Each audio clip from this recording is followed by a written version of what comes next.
অভিভাৱক মন্ত্ৰীসকলৰ কিছু সালসলনি ঘটাইছিলে আৰু সেই সালসলনিৰ ভিত্তিত মোৰ ভাগত চৰাইদেউ আৰু তিনিচুকীয়া এই দুইখন জিলা পৰিছে আৰু এই দায়িত্ব লৈ আজি প্ৰথমবাৰ মই তিনিচুকীয়া জিলালৈ আহিলোঁ।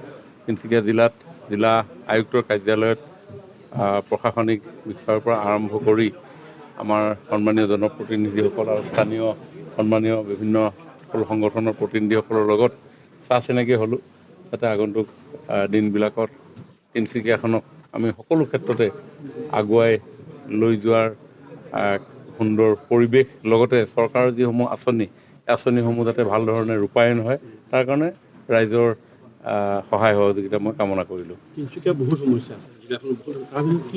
অসমতে সমস্যা বহুত আছিলে, কিন্তু এই সমস্যাবিলাক 2016 চনৰ পৰা পৰ্যায়ক্ৰমে লাহে লাহে সমাধানৰ দিশেৰে আগুৱাই গৈছে। কাৰণ আপুনি যদি কম্পেয়াৰ কৰে আফটাৰ ইণ্ডিপেণ্ডেঞ্চ 1947 অসমৰ ৰাস্তা ঘাট, যোগাযোগ, শিক্ষা, স্বাস্থ্য এই গোটেই ইনফ্ৰাষ্ট্ৰাকচাৰেল যিবিলাক ডেভেলপমেণ্ট একেবাৰে তথৈবচ আছিল।